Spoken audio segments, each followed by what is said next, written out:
Can you tell me what you look like? Oh, man. So I am of average height for a man. I got lucky. I am white. I'm on the thinner side. So when you pass me on the street, the only thing you see is a skinny white dude. I mean, you wouldn't even notice me. Like, I am so unnoticeable. But what I think about when I walk by people on the street, even now, do they know? Can they clock me? Clocking is a term used in the transgender community that means identifying someone as trans. And it's a word today's guest thinks about a lot. My name is Sarah Kay, and this is Sincerely X from TED and Luminary Media. In each episode of the show, we hear a story from an anonymous person who helps us give light to ideas we might never hear otherwise. Today, our anonymous guest is a man from the American South. And if you met him, that's what your impression would be too. So it begs the question, like, how many other men have I run into, passed by, whatever? And they were, but I didn't know. And that's one of the crazy things about being stealth. You get to live privately and anonymously, but it can be lonely. That's why I think the bathroom bills are so funny. They're not funny, but what's funny about it is that those people that present those bills assume that you can clock a trans person, and you can't. We can't clock each other sometimes. And that is the beauty of medical transition for some people, is they get to do that. For trans people who can move through the world without being seen as trans, the choice to be public or private about their gender history is complicated, more complicated than you might think. Our guest feels pressure to be, quote, out from all sides. Some people want him to be out because they think that is necessary to advance the rights of trans people, while others want him to be out because they feel entitled to know the history and the details of his body. It's crazy, but it's true that there is a large part of the population that thinks that trans people living their private, authentic lives is deceitful or inauthentic to the public. I would argue that I don't know a whole lot about the vast majority of people I meet, and it's not my business. I think cisgendered people thinking that it is their business to know about any trans person's body, their history, their journey, their trials, their difficulties is incredibly invasive and out of line. Most people would never expect that level of intimacy with someone they don't know. Our guest believes that this is an issue of privacy, something people simply don't deserve to know. That is the idea we'll explore today. We'll learn why he has chosen to keep his gender history private and why so many people have feelings and opinions about a choice that is so personal. But before we get started, I want to address something. You use the word stealth, and I'd love to talk to you about that word. What does that word mean, or how do you define that, and how do you feel about it? So it just means that you're living without people knowing you're trans, okay? There are men and women out there that literally only their partner and their doctor knows. For me, I mean, obviously my doctors, they know. Obviously my girlfriend knows. And then of course, family. Any new person I meet, I don't tell them. Nobody at my job knows. New friends I meet don't know. When I was dating stealth, I went on dates with several women that don't know, never will know, don't need to know, because we never were sexually interactive. So, why am I going to tell you about my transsexual status when we're having a few beers and I never see you again. Okay. Like, you know what I'm saying? So that's what stealth means to me. But our guest acknowledges not everyone is comfortable with the implications and connotations of this term. Stealth as a word may be problematic because of its perhaps deceitful connotations. I kind of like it just because if you're being stealthy about something, I don't know. This is going to sound really cheesy, but it's kind of like being a spy or like a private eye, you know? If anybody has a better term, I mean, I'm all ears. I just know that it's a term that's been used in the community for a long time. Using the right terms is complicated. So before we move on, a quick note on language. Throughout this episode, you're going to hear people use terms to describe different aspects of their gender, sexuality, and identity. The terms they use are based on personal preference, but in general, semantics change depending on someone's age, orientation, or community. For example, words like butch or queer were once mainly used as derogatory slurs, but have now been reclaimed by some members of the LGBTQ+ community. However, hearing them said by someone outside the community is still offensive to some. Our guest personally identifies using the term transsexual, but that term may sound outdated to many. Currently, the more widely accepted terms are trans or transgender. If you are unsure about how to refer to someone who is transgender or what language is harmful or helpful to the LGBTQ+ community, there are resources online that can guide you. GLAAD, for instance, is a good starting place. If this sounds like a lot of disclaimer, it's because I have seen the power of language to be inclusive or be weaponized, and I want it to be clear that someone's ability to use the language they wish to refer to themselves should not be confused for a blanket permission to everyone else. Okay, back to our guest. As a kid, there wasn't a language, at least not where I am, not at that time, not openly. And since I knew I was attracted to women, I was like, oh, well, that just must be it. Because there's a bunch of different ways to identify as a lesbian. I was what one would call very butch. How open were you with the people in your life at that time in your life? I'm not somebody that's not open, which is why maybe the way I identify now is kind of strange. But no, I was super out. I was the only out kid in my high school until I was a senior in high school. Not to mention, like, when you're a female-bodied person living that butch, there's not really no being out. Because you're kind of marked. Right? Our guest wore pride flags on his backpack when he was in high school. And in college, he got deeply involved with his school's gay-straight alliance. Then he discovered drag. Putting on facial hair, binding, and then moving in that was incredible. And that's also the reason I stopped, because drag is a performance of gender. But I didn't think it was appropriate for me to continue to perform because I wasn't performing anymore. Does that make sense? Because Yeah. I was like, oh no, like, I'm a man and there's no going back now. I can't unknow the things that I now know. I told my mother 9 days before I started hormone replacement therapy because I ran out of time and I had to tell her. Okay. I mean, that's how terrified I was.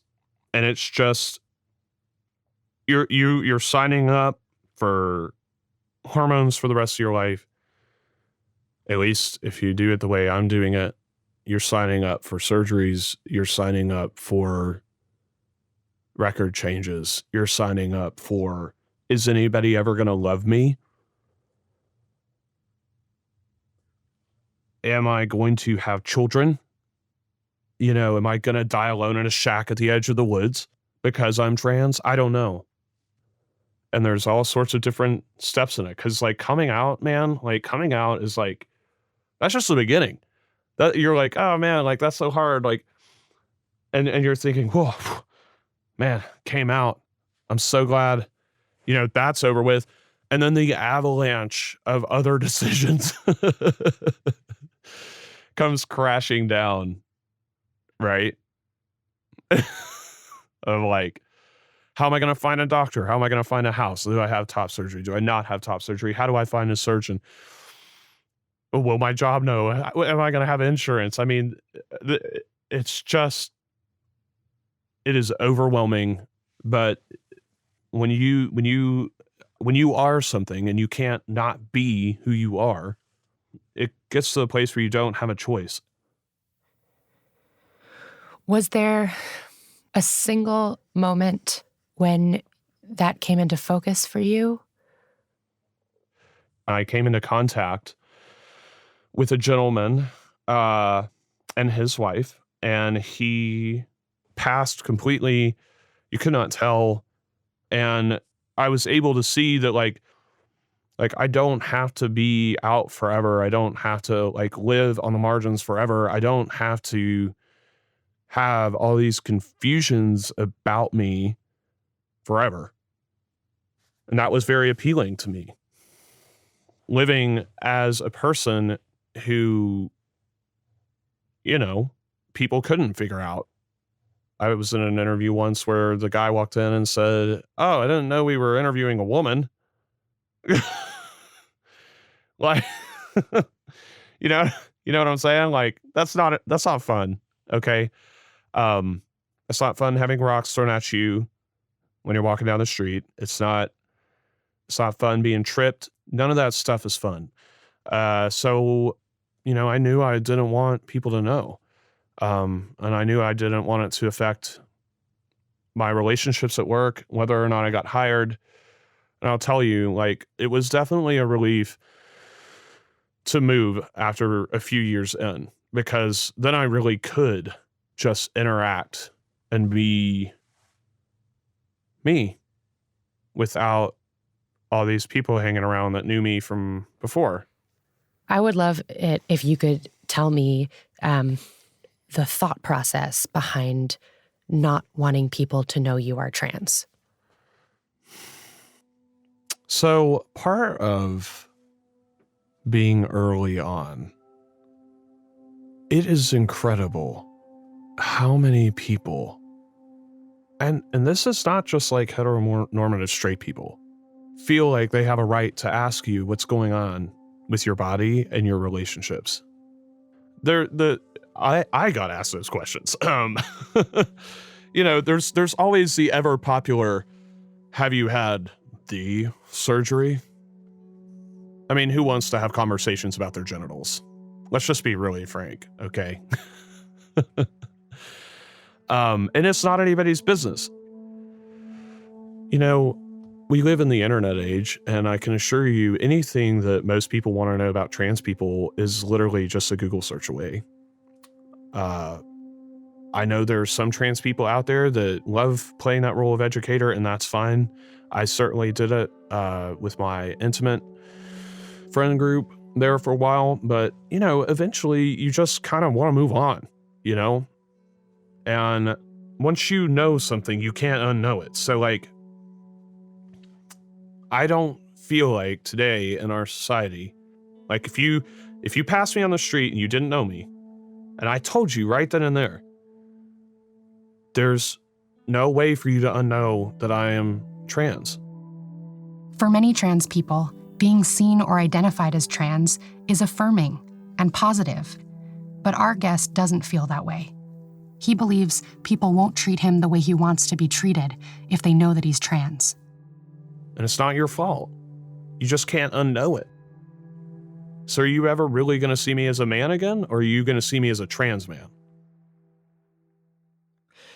I'm curious, we talked earlier about how public and out you were as a lesbian and how active you were in the GSA at school. And that seems like a very different operating system than the one you're working with now. It is, but I mean, I don't know. I'll tell you this, I was an activist for many years, and I feel very passionately, strongly, and good about the time that I spent advocating for the LGBT community. What's funny about that is after about a year and a half or so break from activism, I found a different way, at least in my opinion, to be an activist for my community. And I do it stealth. I do it now. I have started to, and I'm a part of 3 secret Facebook groups. They're unsearchable. You cannot find them. The only way you can even be in them is to be invited by a member. All told, like, I've probably connected to 170 men across multiple states, and it's awesome. It's awesome to be connected. So not political at all, but definitely coming from the place of like, hey, this is an isolating existence. This is hard. We are here. If you need something, if you need to know about a surgeon, if you need to know about a doctor, if we don't know, we'll try to find somebody that knows. Like, that's the beauty of having that many men that are connected across that many cities and states, is that they're able to pull from things that they know that I don't know, Like, so there's a whole grassroots community to help each other with that, so that you're not alone. Like, the internet can only go so far in making you feel connected. Have you gotten a chance to meet these folks outside the internet? Oh, yeah. There's a part of the community here that's still very strong in what I call like big brother, little brother culture. So like, we used to do a yearly camping trip together. There's a group of guys where I am now, like, we hang out.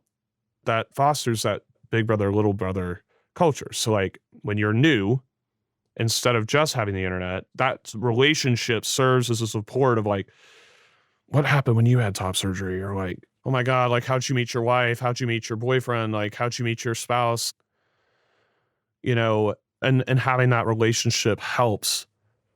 I'm curious what kinds of reactions publicly trans folks tend to have when they find out you're not public or open about being trans.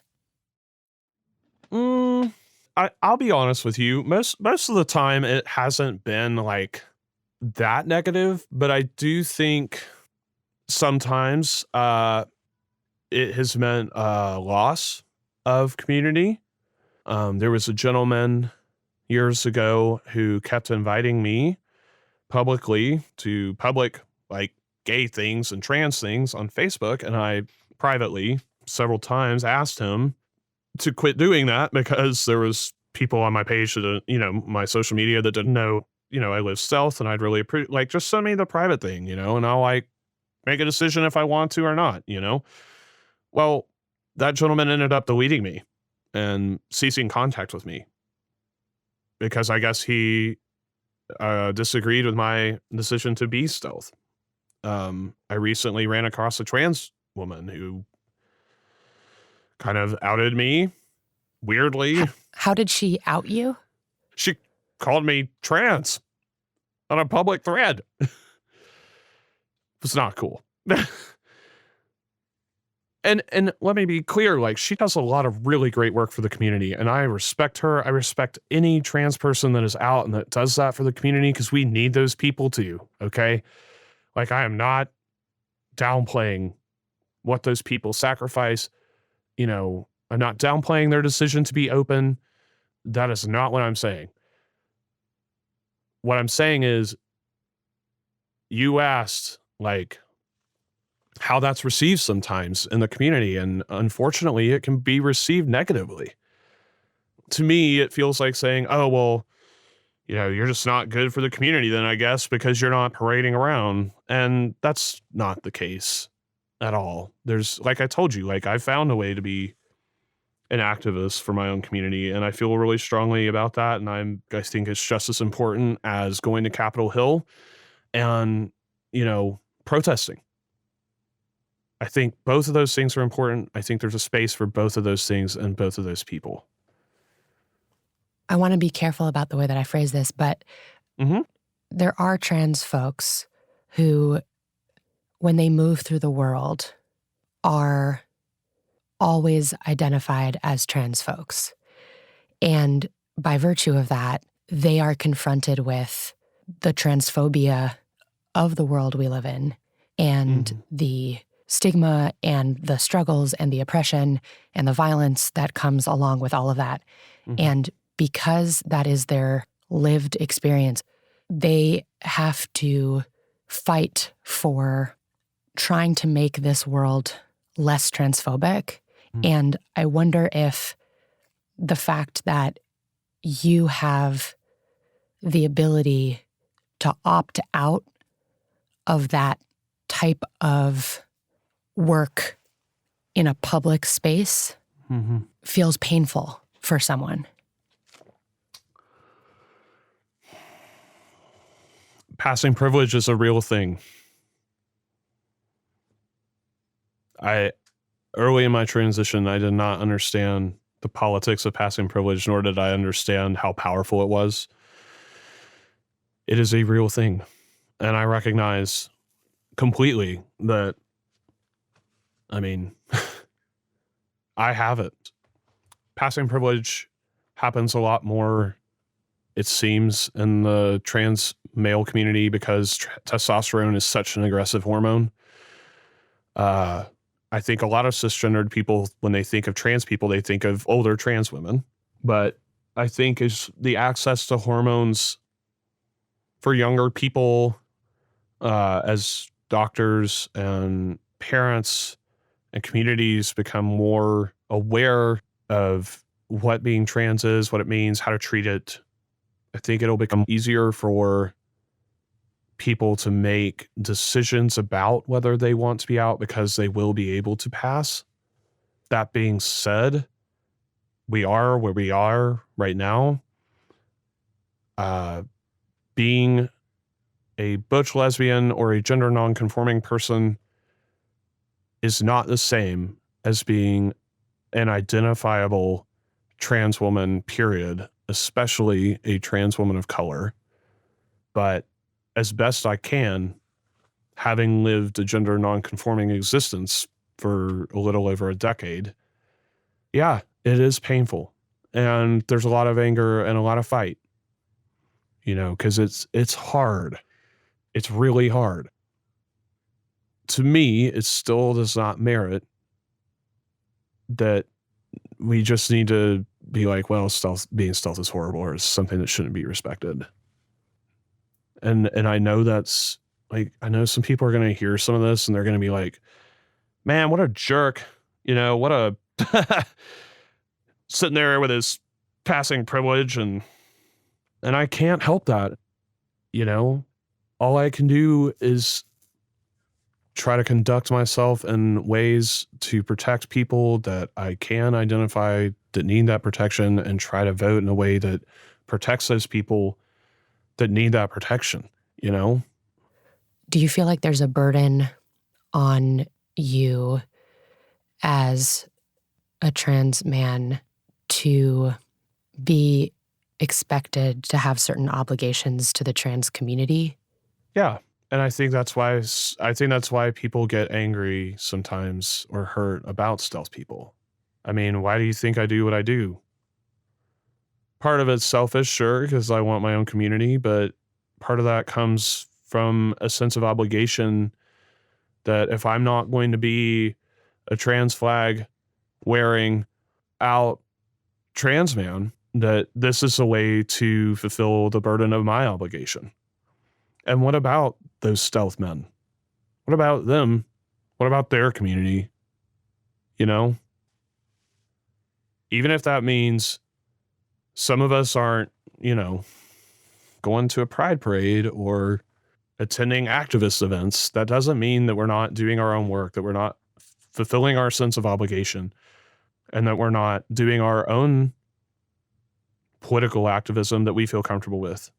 Like you're doing amazing work in a quiet way, but also opting out of these kind of big, visible front lines in some ways.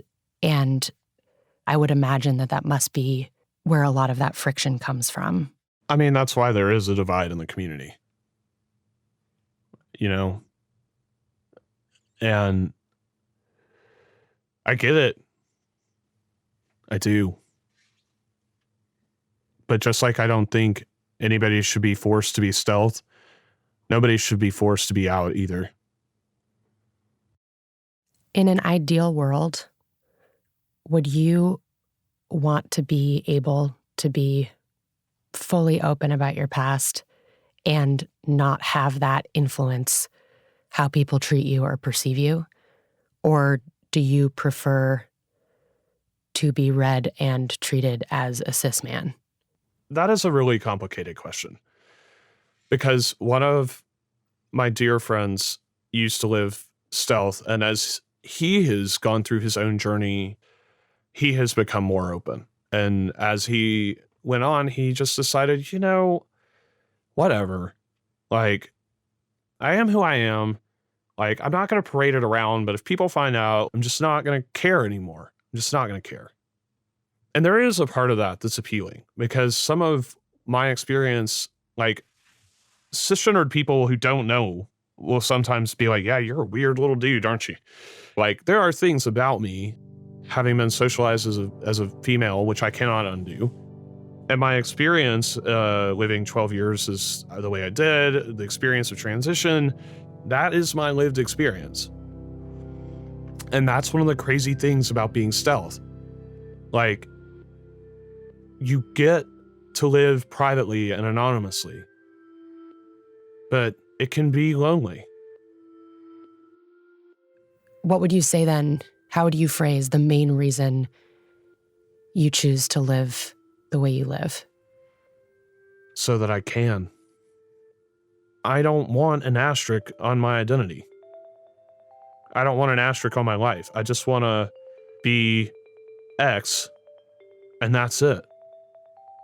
Because X has a lot of other things going for him that are super interesting and super cool, besides being trans. Coming up, we try to pick apart why so many people have feelings about this choice. I'm Sarah Kay, and this is Sincerely X.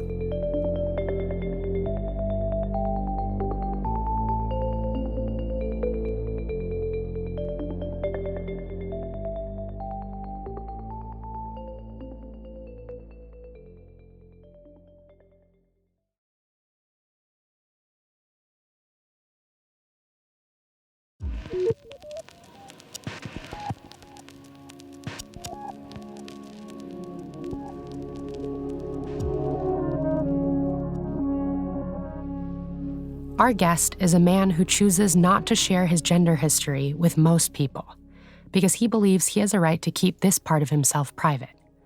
But as we've heard, that idea is controversial, and his challengers broadly organize into two groups. The first are the people who feel entitled to know the details of his gender and the history of his body. The second are people who want him to be out because they believe it has bigger implications than just his life, and that his being out would help further the rights of trans people. I want to understand what is at the heart of those two controversies, the histories, the expectations, and the complications that show up in the very different reactions to this one man's choice. With our guest's permission, I shared his story with someone who could provide me with some of that context.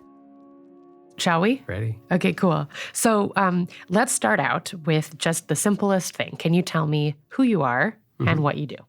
I'm Nathaniel Frank, and I'm an LGBT author who has written widely about LGBT military service and marriage in particular. Oh, and I should add that I am the director of the What We Know Project, which is a research initiative at Cornell University that summarizes research on LGBT lives. Awesome. So I want to start by trying to understand that first group who feel that they deserve to know about our guest's gender and his body. Where does that feeling come from? Well, I think we've learned a lot in recent years from research about human beings' instincts, and that we are, among other things, groupish. There's a wish to find structure, and including social structure, in people's communities and in their world. So you may have a natural curiosity about where people land, where you belong, where and whether others belong. But it's absolutely the case that those who have power and dominance often deploy it, knowingly or not, to maintain power or to try to control other people or to ward off what they see as threats to their own identity. So I think that the curiosity is natural, but it can certainly quickly come to be used by those in power for unjust reasons. So it's not so much about people deserve to know, but people want to know. But it doesn't mean people have a right to know everything about you. Now let's move to the second group, which gets a lot more complicated. Why would folks within the LGBTQ community have a problem with his choice? What's the history there? Let's maybe start with the importance of visibility for the gay, lesbian, and bisexual communities. Well, earlier in the 20th century, if you think of the consequences of coming out, that you could lose your job and career, your reputation, your family, and your life. It was certainly unsafe physically to be known as gay. And so concealing that aspect of who you were was imperative for survival for so many people. But around mid-century and at various points in the 20th century, as the gay community found one another in communities, particularly in big cities, particularly around war mobilization, because so many men were thrown together and were traveling the world and then were released from military service in port cities like New York and San Francisco, where they were becoming increasingly visible to one another.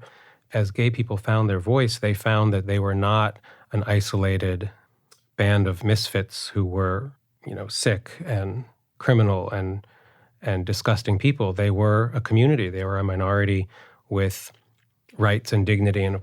And so the sort of moral imperative to come out, which is something that gay and lesbian activists began to urge, and famously Harvey Milk in the 1970s, the San Francisco openly gay supervisor who was assassinated, who said in several eloquent speeches, you've got to come out.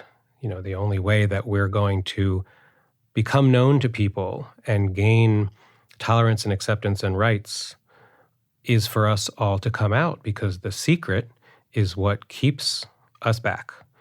And then during the AIDS crisis of the 1980s, in particular, it became again a matter of survival for the gay community to become visible. And so coming out and becoming visible became the imperative for survival in almost the same way that concealing your identity had been the imperative for survival before. And at the same time, in more recent years, it was recognized that it's a privilege to be able to come out, and that people who live in a certain geographic context or with a certain family or have a certain job where there's greater hostility toward being gay or transgender don't have the same opportunities and privileges to come out without suffering great cost and danger. And so I think the LGBT community, while urging people to come out when possible, have at their best also recognized that this is something that is not equally available to all LGBT people, and that we have to be very careful when we form judgments or opinions about those who have chosen not to come out. So it's clear that there have been and are moments where familiarity and proximity were tied to gaining access to rights and resources for people in the gay, lesbian, and bisexual communities. And visibility or coming out has been a huge part of that push. So does that extend to the trans community as well? Let me back up on a few things. All the way back in one sense. So we were talking about this guest's choice to remain private about his transgender identity. I would unpack that a little bit, because it's not a one-time choice that people make, I will remain, in the closet or stealth or private. Navigating the visibility of certain aspects of your identity is a process, and it's a perpetual process. And so LGBT people, we now realize, often come out multiple times in a life, sometimes multiple times in a day. And that is because of assumptions that the dominant culture brings to questions of identity. So it's important to say that that choice that this guest has made is not a one-time 100% choice that I will not reveal this aspect of my identity. I'm wondering if someone who is transgender might feel that there's an obligation to be more visible because it will create familiarity and proximity for trans people in the way the visibility of gay people did in the past. I think there's an opportunity to move the needle anytime someone comes out. And by the way, this goes for being Jewish and Muslim and having various racial and ethnic identities as well. When people know that someone is a member of a minority community that they may have thought they didn't like, and they know you and they like you all right, that helps advance tolerance, acceptance, and ultimately policies and practices that expand rights and safety. Whether and when that becomes a moral obligation is hard to say, and I think people need to be understanding about the different contexts in which different people may incur greater costs in coming out. And I think part of the reaction that some transgender people may feel when they hear of this guest's experience is similar to the experience some gay people felt when they're confronted with closeted gay people or Jews or other immigrants who want to blend in or pass as part of the dominant culture, which is... You have an opportunity to make a life easier. That's right. And maybe I took the opportunity, and maybe I did so at some risk and cost to myself. And look, there is always going to be a wide range of different kinds of people. So what we may be calling an opportunity to help advance the cause of other LGBT people is, for some people, not something that they have an interest in being part of. And it doesn't seem fair that they should be expected to be an activist. You don't necessarily want to add burdens of activism to people just because they were born LGBT, but I think I'm comfortable saying that when possible, it should be a goal for people who are members of a misunderstood, marginalized minority to share aspects of their identity, even if that may mean stepping outside your comfort zone to some extent. I think it's a valiant goal to try. And I would also add that anyone else may feel or take on the burden of saying something difficult and important to help a cause or to do right, even if they're not a minority. So people talked in the bullying world about not being a bystander, making sure that if you see something cruel or abusive, you stand up and say something. If you hear something racist or harmful or inappropriate, even if you're not a member of a minority, that could be a burden that you feel you ought to share in order to not let inappropriate words or actions go by. I think, this guest mentions some remorse about being able to enjoy passing. There, I think he should give himself a break. I don't think people, within reason, should be expected to relinquish all of their privileges overnight, especially if you have suffered from a lot of unchosen burdens as well. My main concern for this guest in his wish to be stealth is really for him. There's a lot of research in the minority stress field about what kind of energy it takes to navigate a dual identity or to keep a secret. It tends to be taxing for people.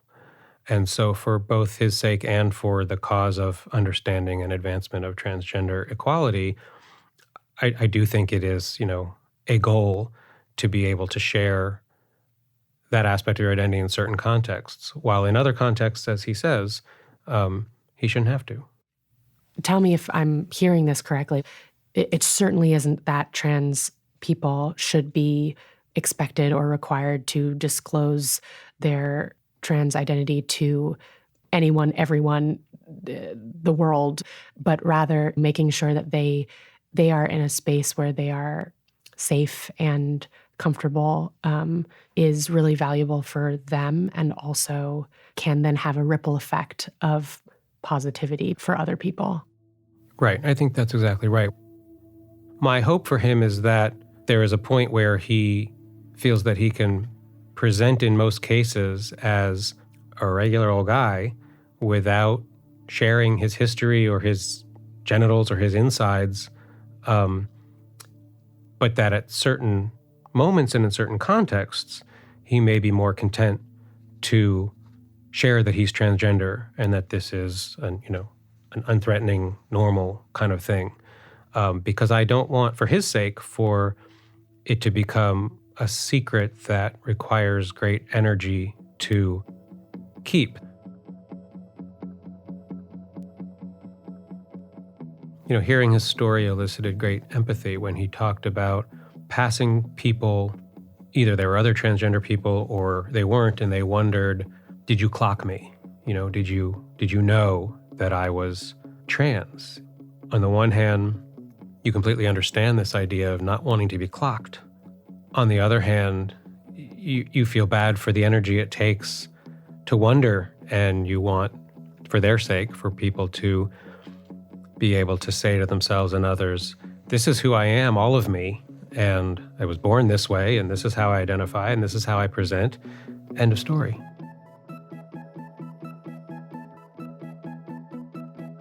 Why did you want to talk with us today? I don't think most people even know that this is a thing. And I think we exist when we tell our stories. And it's very important to me that we exist. While I cannot speak for other stealth men, I do feel like, at least for some of the guys I know, that I am giving a voice to their experience. Is there anybody that you would want the opportunity to speak directly to? And if so, what would you want to say to them? If you're stealth and you're hearing this, you are not alone. And if you're trans and you're out and you're hearing this and you're not happy with me, that's okay, because we're all in this together anyways. And if you're a politician and you're hearing this, and you're on one particular side of the aisle, you can legislate all you want, but you're never going to legislate me or anybody else out of existence. We will exist whether you like it or not, and we're not going to give up.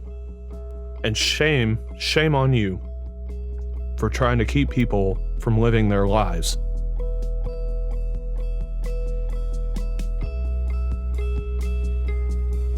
Sincerely X is produced by Magnificent Noise for TED and Luminary Media.